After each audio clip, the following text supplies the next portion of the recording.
नमस्कार। लोकसेवा आयोगले संघीय खरिदारको लागि विज्ञापन खुलाइसकेको छ। यो विज्ञापन सम्बन्धी सम्पूर्ण जानकारीको लागि भिडियोलाई अन्तिमसम्म हेर्नुहोला र खरिदार तयारी गर्न चाहनुहुन्छ भने #खरिदार भनेर कमेन्ट गर्नुहोला।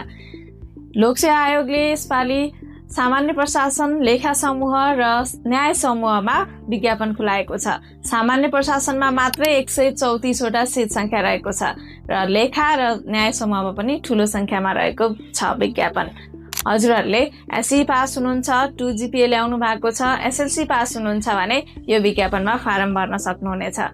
न्याय र प्रशासन समूहको लागि जुनसुकै विषय भए पनि एसई पास अथवा SLC पास हुनुपर्छ र लेखा समूहको लागि चाहिँ हजुरहरू मेजर सब्जेक्ट म्याथ अथवा लेखा पढेको हुनुपर्नेछ।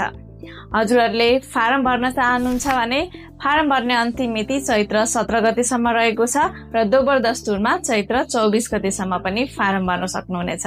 तयारी गर्न चाहनुहुन्छ भने स्मार्ट जीकेमा चैत्र 1 गतेदेखि नयाँ कक्षा सुरु हुन गइरहेको छ। आजै कक्षा जोइन गर्दा हजुरहरूलाई 30% छुट प्रदान गरिनेछ। ढिलो नगरी आजै सम्पर्क गर्नुहोस्, सम्पूर्ण जानकारी लिई कक्षा जोइन गर्नुहोस् र तयारी सुरु गर्नुहोस्। हस्त, धन्यवाद।